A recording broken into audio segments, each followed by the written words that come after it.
Welcome to another edition of Context Clues, where we give you excerpts from previous episodes to make our new topic at hand just a little bit richer. I'm your host, Chelsey Weber-Smith, and this is American Hysteria. So many of the lasting, classic urban legends that we all know seem to have formed in the 1960s, a time when the leftover American suburban sensibilities clashed with major political and social upheaval. Things were changing, and they were changing fast. There were new technologies, an ongoing battle for civil rights, the sexual revolution, the anti-war movement, and of course, the advent of a new counterculture, the hippies and their various methods of mind expansion. These strange creatures baffled and angered the older generations with their total disregard for the status quo, and because of it, they became prime victims and villains in contemporary folklore. For this installment of Context Clues, I'm going to give you excerpts to illuminate our upcoming series, which begins with a new Urban Legends Hotline episode, where we'll meet an LSD-addled babysitter who mistakes a baby for a raw turkey before baking it in the oven. In addition, we'll explore some other popular tales that have to do with babysitters as well as LSD. We'll be whipping up some Jiffy Pop, turning on the TV, and getting strange phone calls, while the kids we are babysitting sleep soundly in the room upstairs, just one wall between them and a lunatic killer calling from inside the house. We'll hear the story of a young man who tripped so hard on acid he became convinced that he was an orange permanently. We'll also trip alongside some idiotic acid head college students who accidentally went blind while staring into the sun, allegedly. All the while, we'll be investigating how these different urban legends formed, how they were passed around, and in some cases, who wielded them as a potent political tool.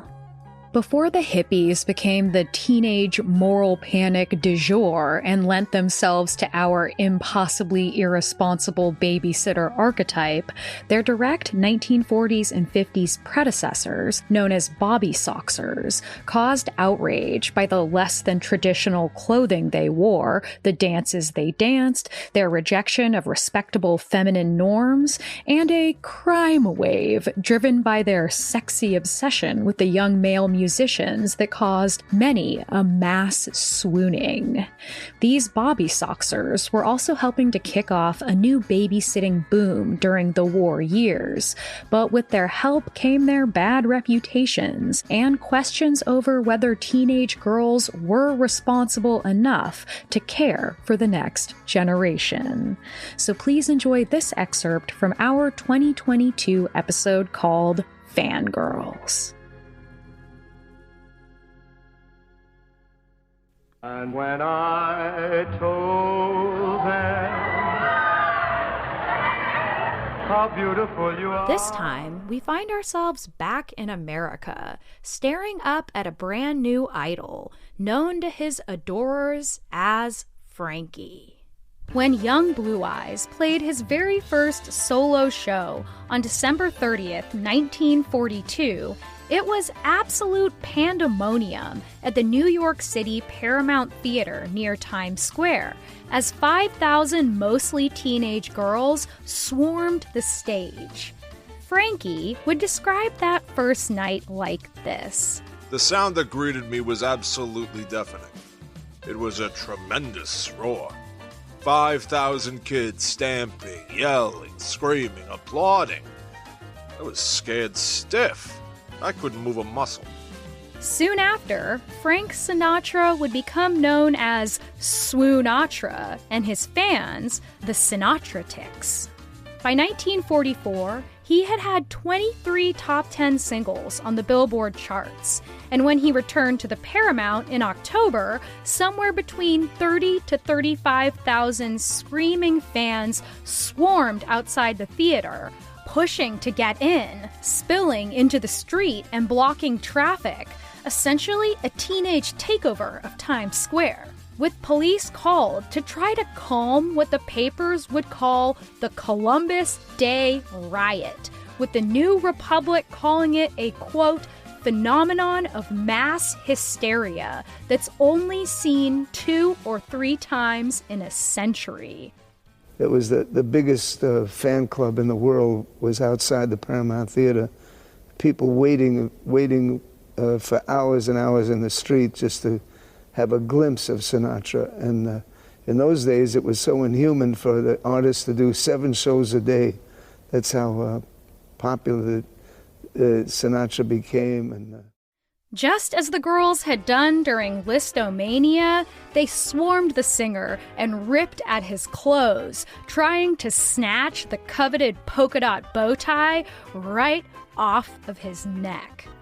By the time Frank Sinatra had become a household name, an article in Time magazine had coined the term Bobby Soxer to refer to this new brand of trendy adolescent girl. The writer described them as major Frankie fans, little long-haired girls with round faces who wore ankle-length bobby socks. Girls who were just a little too obsessed with the fashion crazes of the 1940s. Sounds quaint, right? Nope, you're wrong. Everything during the 1940s was totally nuts. The men were at war abroad, fighting a larger-than-life enemy, which meant that women and girls had to do man's work.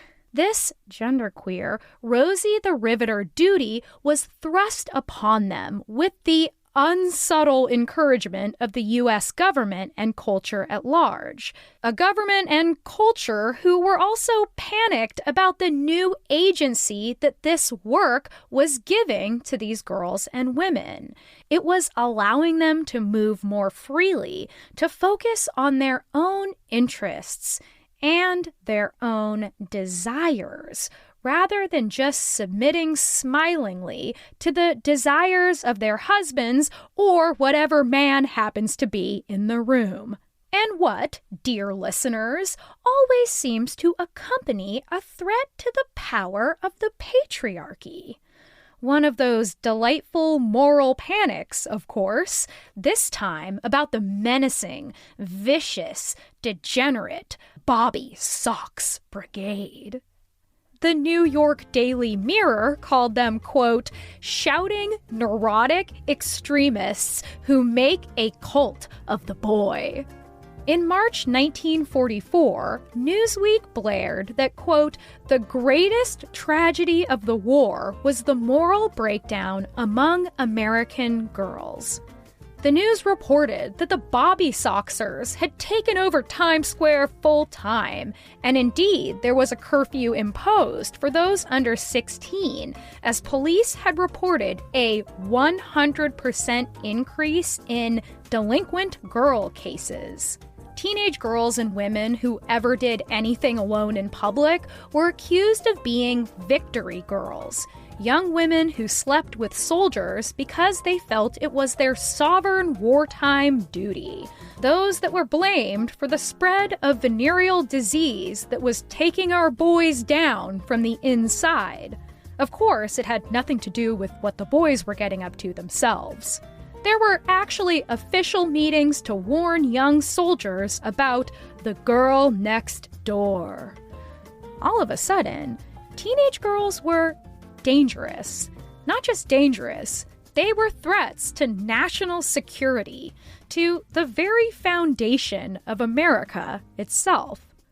As Swoonatra continued to cause mass swooning, there were explanations of all kinds from psychologists and sociologists and politicians as to why their previously docile girls and young women were acting out like this, with some saying he was an emotional stand-in for soldiers gone overseas, and others saying they had mid-century daddy issues, and yet others pointing to a medical diagnosis called mammary hyperesthesia, in which Frankie represented a hungry son needing to be mothered.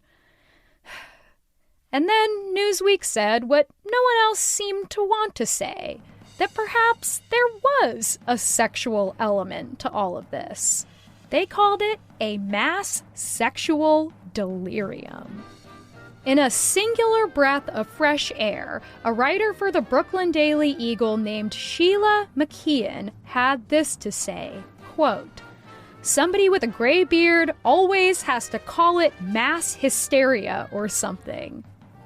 Now, regardless of what it was that made these teen girls go completely crazy, they were still clearly emerging as the most powerful consumers of American popular music, and the industry was no longer able to write them all off as blithering fools. In fact, they were all but forced to permanently shift the entire market to suit a younger demographic, a demographic that had previously been adults ages 30 to 50.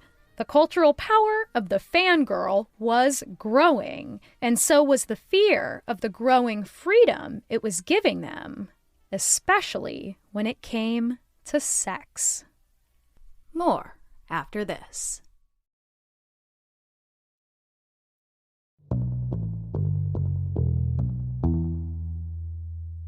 And now, ladies and gentlemen, yes, that's right, Elvis Presley.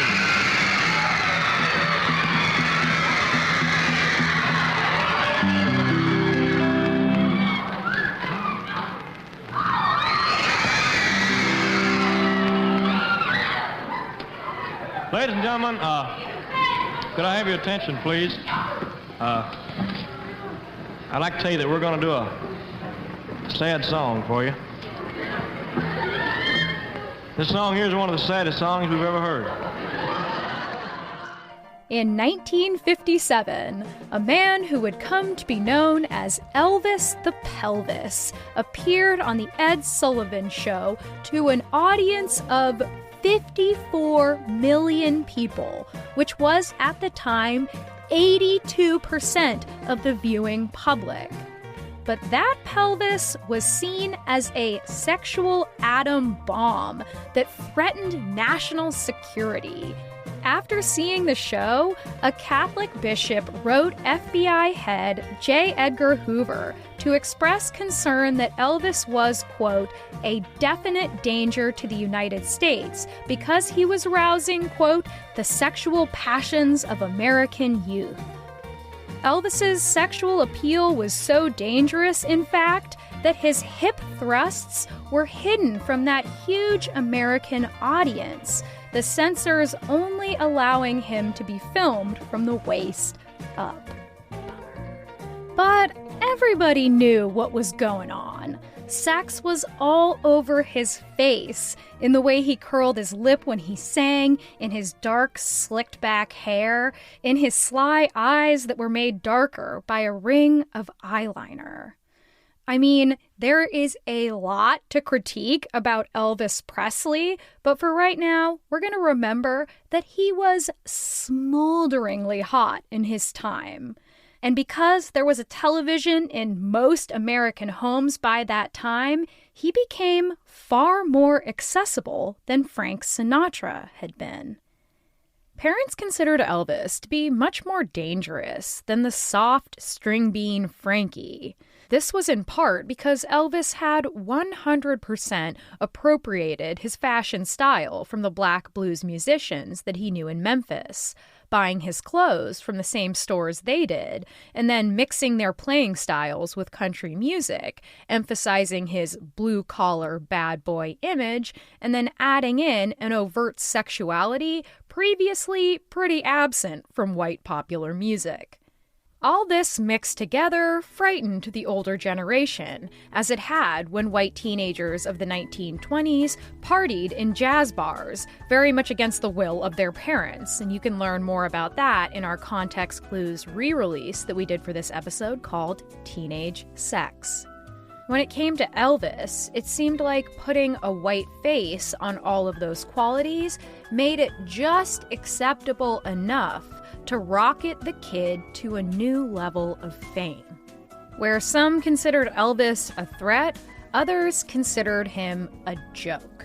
Like Herb Rowe in the Miami Daily News, who wrote, quote, "Elvis can't sing, can't play the guitar, and can't dance. Yet 2,000 idiots per show yelp every time he opens his mouth, plucks a guitar string, or shakes his pelvis like any striptease babe in town." Mac Reynolds, in an editorial for the Vancouver Sun, I hope that he later regretted, said, quote, "It's a frightening thing for a man to watch his women debase themselves. If any daughter of mine broke out of the woodshed tonight to see Elvis Presley in the Empire Stadium, I'd kick her teeth in." And they call women emotional. I love them. I don't care what anybody thinks. I love the Beatles for them, and I'll always love them. Even when I'm 105 and an old grandmother, I'll love them. And Paul McCartney, if you are listening. Adrienne from Brooklyn loves you with all her heart. I love you, Paul, and please come to the window so I can just see you. I saw you smoking before, and I kissed the limousine you looked out of. But I love you, and I want you, Paul. Please look at. And Ringo, you can look at too, because I like you. Just gorgeous. He's gorgeous. He's got a beautiful nose. He's got a beautiful nose. Ringo has a sexy nose. In late 1963, reports began airing on American television all about the unprecedented record sales and out-of-control fans of a new group overseas, with goofy headlines like, "Beetle Bug Bites Britain." The suburban adults of America collectively sneered at the four-piece group and their matching unorthodox hairstyles, worn down and so offensively long that it actually covered their ears a little bit. As we well know, there is something about a moody hairstyle that drives the girls absolutely wild. And when American teeny boppers got their first look at these skinny, shaggy dreamboats, it became clear that this band was the new face of popular music.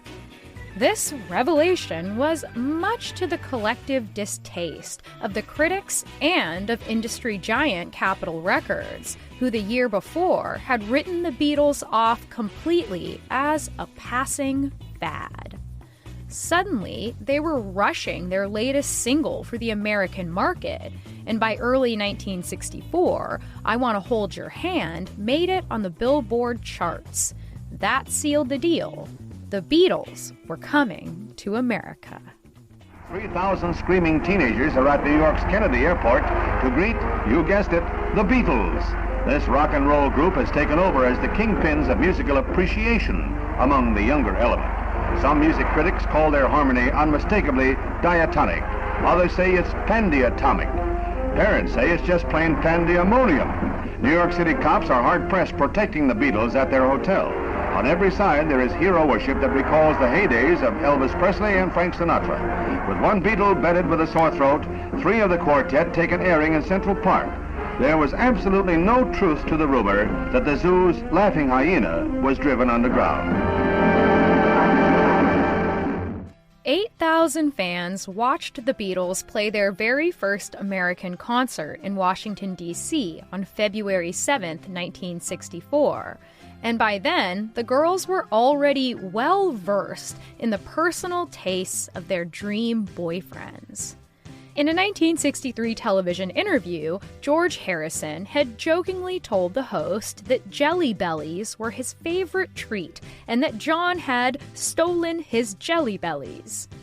Big mistake.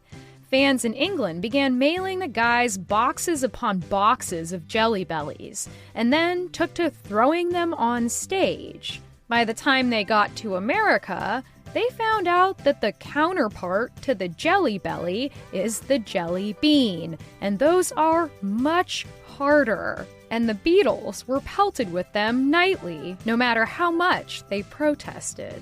To make matters worse, we're on a circular stage, so they hit us from all sides.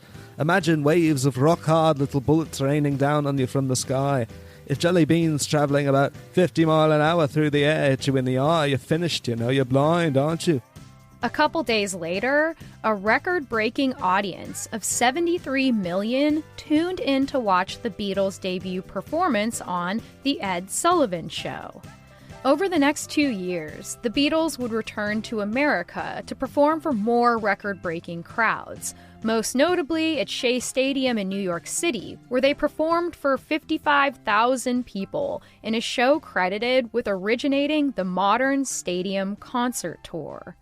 Girls peed their pants, fainted, or just totally collapsed from emotional exhaustion all throughout the show.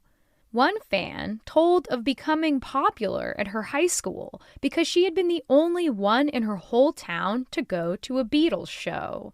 Quote, "My mother had made me a dress to wear, and when I got back, the other girls wanted to cut it up and auction off the pieces."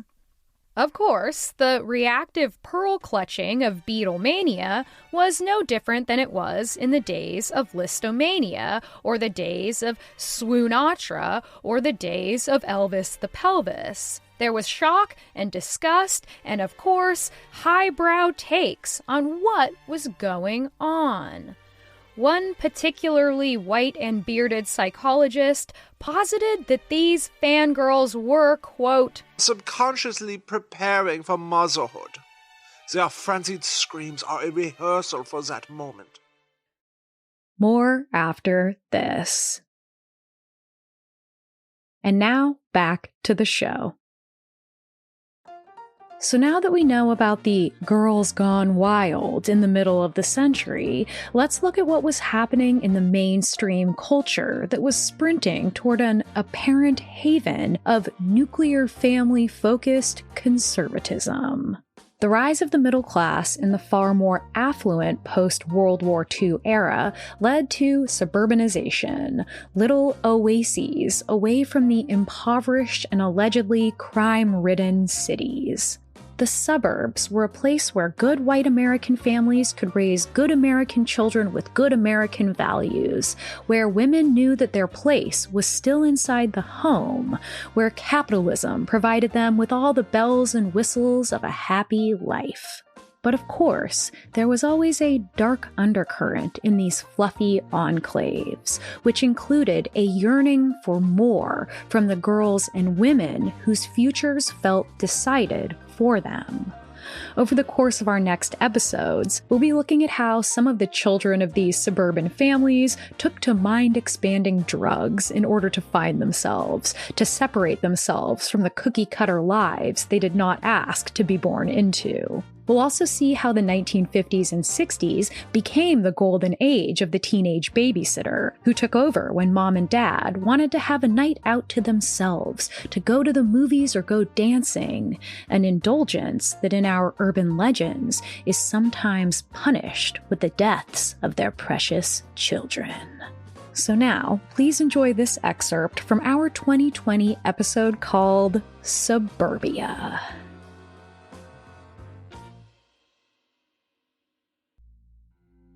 As we've talked about before, World War II produced a devastating emotional state for the collective nation, and the huge influx of soldiers returning home wanted the things they'd been dreaming about: love, marriage, children, stability, and happiness. Groundwork for a new solution had been laid by famous architect Frank Lloyd Wright, a man with a disdain for the city and a great appreciation of nature, as well as cheap production. He started having a vision he called Usonia, a combination of USA and utopia.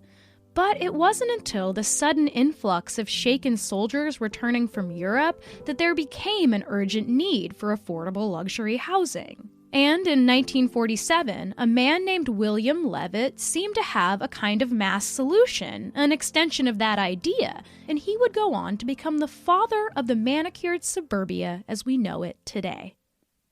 Using Henry Ford's assembly line structure, Levitt came up with a plan to create neighborhoods in what is now modern-day Long Island. He wanted to do so quickly, efficiently, and, of course, as cheaply as possible.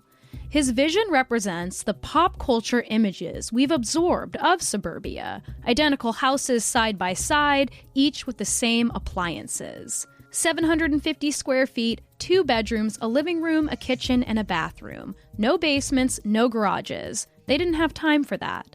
Levitt kept the prices low enough so that young couples could afford a down payment and move in immediately, and that was a good thing. As the morning before the Levitt townhomes went on sale, people had actually camped out in front of his office. And by morning, there was a line of 1,500 families gathered and waiting. But everyone in that line was white, one of the cardinal rules of this new suburban life. Levittown called itself a, quote, private haven in a heartless world where parents wouldn't have to worry. Here, they were safe, just like they were safe on the outskirts of a burned-out Chicago. Here, everything was straightforward, clear in its boundaries, clear in its traditions, and clear in its rules.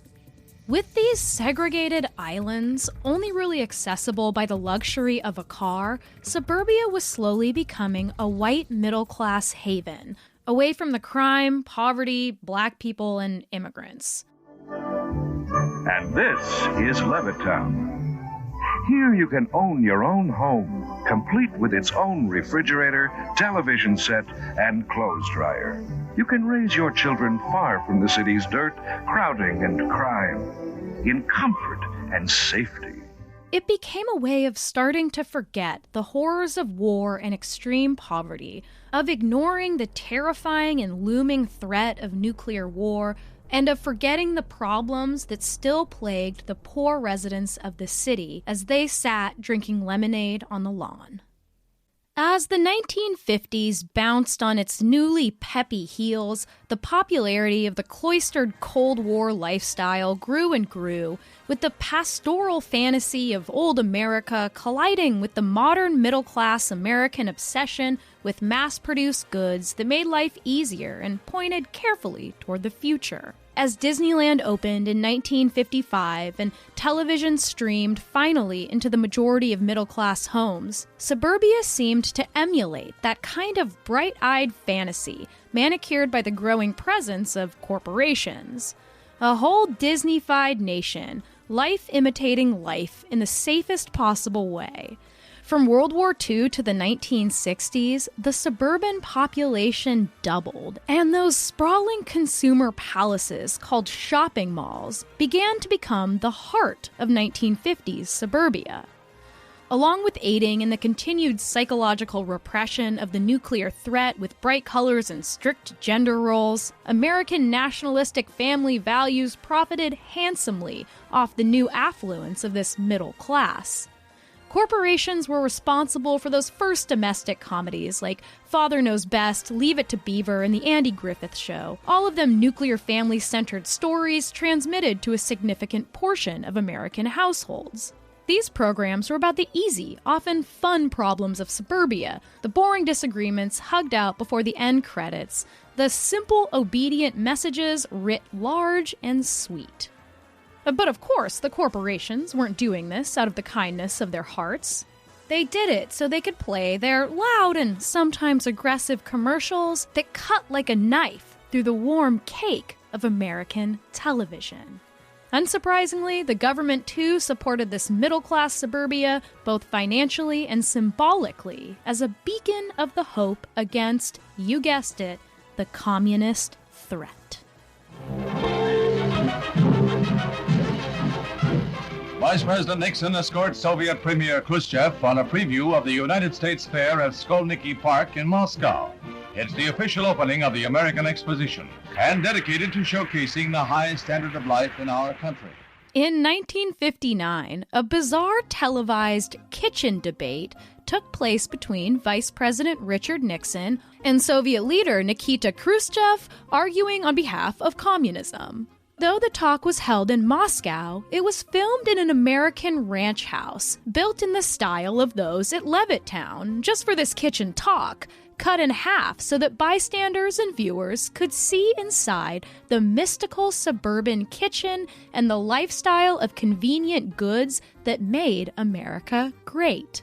Unimpressed, this Soviet leader, referring to the comfortable lives that Americans were obsessed with, asked sarcastically if there was also a machine that, quote, puts food into the mouth and pushes it down, followed by his parting words, "Thank the housewife for letting us use her kitchen for our argument."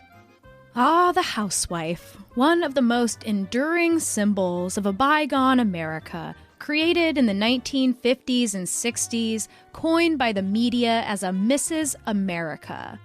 We've been taught about her dual nature. On one end, a cookie-cutter happy mother, content with her husband's arrival home, her children's well-being, the meals she lovingly prepared for both.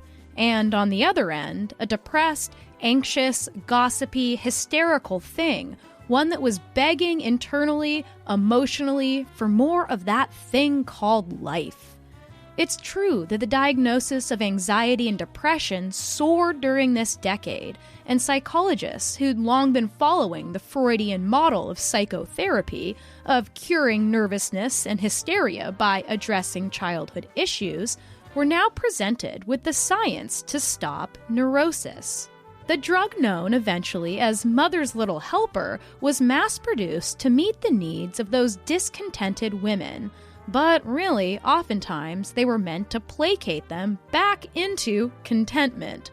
Relaxed, alert, attentive, she is able to listen carefully to PTA proposals. The Milltown ads trumpeted. Frigid women who abhorred marital relations reported they responded more readily to their husband's advances.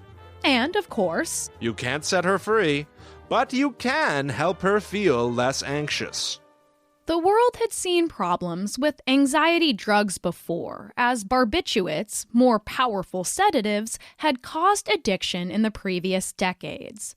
A film was shown to doctors to prove the effectiveness and difference between barbiturates and Milltown, using monkeys as their test subjects.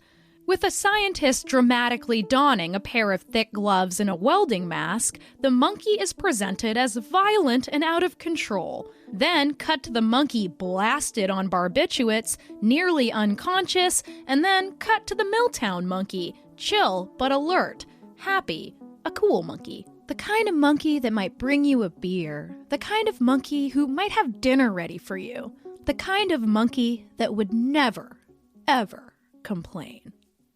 And monkey see, monkey do, right? By 1956, doctors had written 36 million prescriptions for Milltown, mostly for women, leading eventually to 1 in 3 American adults popping the colors on a regular basis, almost like the M&Ms that were marketed by the same ad agency. Wonder Bread, too. What else did advertisers Ted Bates and company do? Well, they peddled Milltown purposefully to the drug-loving Hollywood elite, who were very down to clown, and invented cocktails called Milltinis, which were martinis garnished not with an olive, but with a couple of Milltowns. Lucille Ball, Tennessee Williams, and Lauren Bacall were all famous for taking Milltown, and the gossip magazines let bored American mothers know all about it. The world of upper and middle class America was grossly overprescribed these meds, leading the scientist who discovered the effectiveness of the compound to state his belief that true anxiety disorders had been hopelessly trivialized. But there were those living in suburbia that experienced more severe mental illness and more severe reactions to a life that felt, well, lifeless. Our favorite depressive poet, Sylvia Plath, would spend her life in and out of institutions, like many creative women of her time, and would undergo several rounds of shock treatment over the years. Her deeply personal confessional poems seem to capture the housewife's darker story, the one hidden under the uncanny motherly perfection that she just couldn't seem to achieve, that she just couldn't seem to want. Stuck in a fraught marriage, stuck with the burden of motherhood, she felt that this world was not where she belonged. Mental illness and discontent would be the end of Sylvia Plath, but she would leave behind poems that emulated that strife. Her words often pointed to the brutal and dim boredom of domestic life, the lie of it all, the absence of meaning that marked it for her. In Tale of a Tub, she writes, quote, "Just how guilty are we when the ceiling reveals no cracks that can be decoded, when washbowl maintains it has no more holy calling than physical ablution, and the towel dryly disclaims that fierce troll faces lurk in its explicit folds. More after this. And now, back to the show. In the 1960s, when the mind-altering drug LSD left the labs of the scientists who were cultivating it for psychological benefits and hit the streets, it helped to change the very fabric of American life. Of course, drugs had been a notable part of our culture for decades, both the legal and the illegal, and alarms had long been sounded about the effects they had on users, whether it drove them mad or drove them to kill. LSD was no different in that regard. There were tons of tales in the newspaper and in educational and sensational films about the dangers of acid, about the permanent insanity that could accompany just one single dose. But to this counterculture, losing such a mind, losing an ego, seemed like the right idea as they ushered in the new age where spirituality meant questioning everything you had been programmed to believe.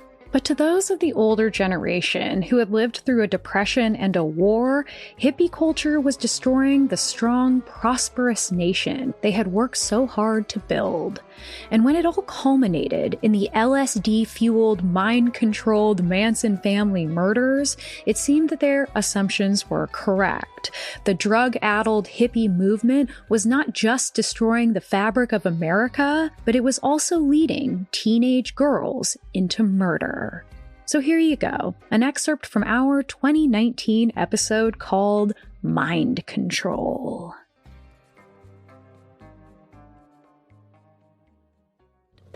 As this new brand of psychology became a normal perspective, the fear of mind control would be sparked on enemy territory during the heightened nerves of the Cold War era. Off the highway, the Allied ambulances swing on the last long mile to Freedom Village. One after another in their clumsy blue-quilted Chinese army uniforms, the prisoners come, freed from a life in the shadows. The American government believed that political leaders had created a mass hypnosis of the entire Chinese citizenship using mystical elements of ancient Chinese magic. A blaring 1950 headline in the Miami Journal read, quote, "Brainwashing techniques force Chinese into ranks of Communist Party."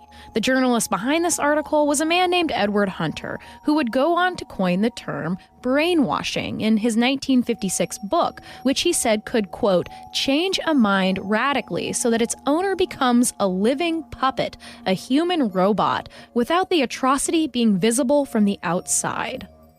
And then, out of nowhere, American prisoners of war began confessing to crimes that they never actually committed. They confessed to spraying anthrax over civilian centers, and they even admitted to dropping the plague on innocent Koreans. Eventually, petitions were signed by 5,000 of the 7,000 captured U.S. soldiers to end the war, and some even orated North Korean propaganda over the radio. 21 of the POWs would actually temporarily refuse the chance to return to America. But instead of ancient Chinese magic, there was a simple explanation for why these men were sudden communist sympathizers.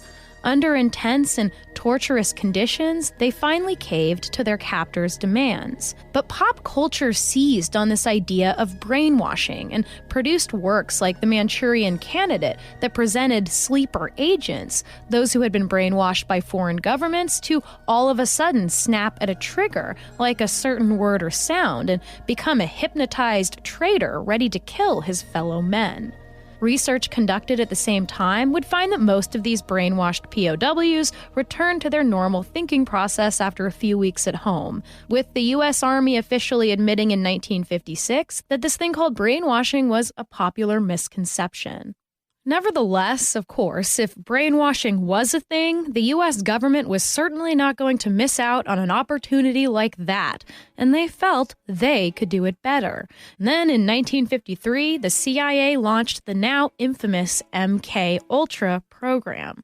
Most of the documents of MK Ultra were shredded in the 1970s after Watergate, but from what we know, the CIA basically wanted to do exactly what they thought their enemies were doing, and they set out to create a truth pill that would not only garner intel from Eastern spies, but would also brainwash them into allegiance with the West. The main tool in their arsenal? Of course, LSD. Psychologists also used sensory deprivation, long periods of isolation, verbal and even sexual abuse on anyone who was willing and many people who were unwilling. They even tested their LSD theories on other CIA agents, leading to at least one death when an agent was dosed without his knowledge and ended up committing suicide by jumping out a window.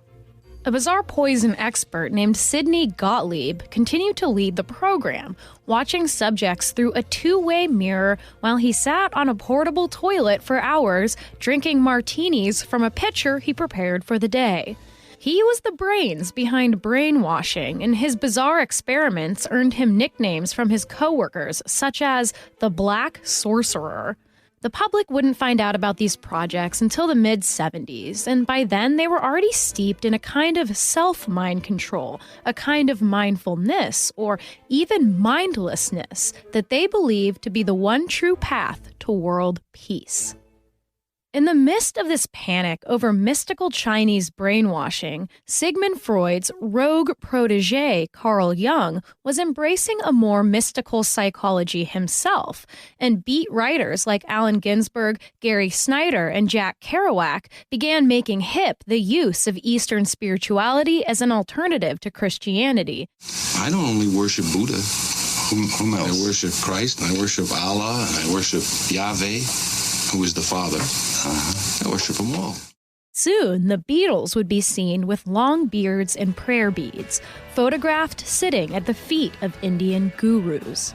Out of this, a new philosophical psychology was emerging, one that was quite different from behaviorism. This new philosophy promised that humans could control their own minds and could mold from within a kind of constant bliss, or, at the very least, peace. The post-war generation's newfound affluence, leisure time, and access to education presented the new privilege of deep self-reflection and cultural reflection as well. Popular psychology, in order to keep up with the times, began centering around peak experiences that led to self-actualization. In 1962, the Esalen Institute opened in Big Sur, California, and would become the hub of what is now known as the Human Potential Movement. Esalen offered experimental workshops that had an Eastern spiritual bent, and it's still there to this day. I'm pretty sure Reese Witherspoon and Adam Scott go there in Big Little Lies to do that touch workshop. Especially on the West Coast, these new therapies began breaking cardinal laws of the therapist-patient relationship, creating a kind of intimacy that involved meditation, yoga, physical touch, and sometimes even drugs, and sometimes even sex. But none of this was brainwashing. Free your mind, man, became the popular refrain. For hundreds or even thousands of dollars, self-styled self-help gurus began offering courses ranging from the corporate and tame to the cultic. The return of a more Eastern, more radical version of Jesus began to emerge, and the middle class was attracted to these practices, sometimes trying to follow in his image, giving up their worldly possessions and rejecting their parents' traditions, who were shocked by these Jesus freaks who performed mass baptisms while drumming and dancing. They were shocked, too, by the strange orange Indian robes and shaved heads of the Hare Krishnas who chanted the same song over and over again at bus stops and on street corners. Contrary to the work ethic of previous generations, young people involved in this movement believed that they could achieve happiness and success by doing, well, literally nothing, and meditation and the destruction of the ego were held up as an important stop on this new path to enlightenment, with thousands flocking toward the Transcendental Meditation Center, a center that eventually began promising the powers of levitation by simply clearing the mind. People who lived with Manson on the ranch and in the desert denied that they were a violent group. Who's playing? That's what the whole thing is, that All we was doing out there was playing. You know. Well, what kind of guy was Charlie? He's a good person. A very good person. He's got a lot of peace. As these new philosophies spread without too much pushback, the nation was suddenly shocked by reports of the utter carnage that the Manson family had wreaked on Cielo Drive in Beverly Hills in a 2-night spree that would become known as the Tate LaBianca murders. Once they were apprehended, they discovered that Charles Manson appeared to be a kind of leader, but that he had not committed any of the murders by his own hand, leading prosecuting attorney Vincent Bugliosi to spin a whopper of a story, with Manson as a sinister mastermind who believed he was Jesus, hearing hints of a race war in Beatles songs, able to control his followers by brainwashing them into his brand of philosophical environmental spiritualism that had become so deeply popular with the youth. This sensationalist narrative was easily accepted by Americans, but it was not accepted as a defense for the murderer's actions. But the interesting part was that Manson was convicted of first-degree murder, basically through mind control. Those who had committed the murders with their own hands were still found guilty too, but it was clear to the culture at large that this Manson family were certainly far from the people that they were before meeting this Charles Manson, as they stood over a pregnant woman, killing her and her unborn child with absolutely no remorse and with extreme brutality.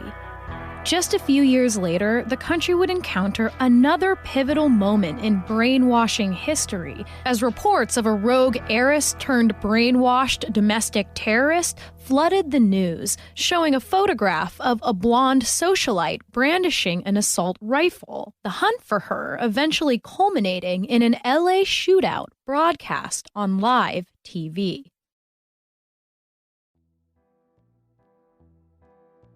All right, folks, that will do it for this installment of Context Clues. Join us over the next 3 weeks as we cover some truly classic urban legends: the hippie babysitter baby roast, the LSD sun-staring blinded students, the acid head who believed himself to be an orange, and the urban legend to end all urban legends, the babysitter and the man upstairs. In the meantime, we encourage you to check out the full versions of the episodes we included today: Fangirls, Suburbia, and Mind Control. Dear listeners, I'm looking forward to tripping and sitting with all of you. This was American Hysteria. If you want to support our show, and we could use your support now more than ever, you can go to patreon.com/American Hysteria or subscribe on Apple Plus. You'll get ad-free episodes as well as bonus content, like the podcast that I do with our producer Miranda called Hysteria Home Companion, where we tell you stories related to the topics that we cover and stories that we know that you'll love. That's patreon.com/American Hysteria or subscribe on Apple Plus. If you leave us a 5-star review on the app of your choosing, that really helps us out. And you can follow us on social media at American Hysteria Podcast. You can also go to AmericanHysteria.com and leave us a message on the Urban Legends hotline about a tale that you remember from growing up or one you've heard recently, and we might do an entire investigation about it. American Hysteria's producer and editor is Miranda Zickler. Our associate producer and sound designer is Riley Swedelius Smith, and I'm your host, Chelsey Weber Smith. Thanks, as always, for listening, and I hope you have a great week.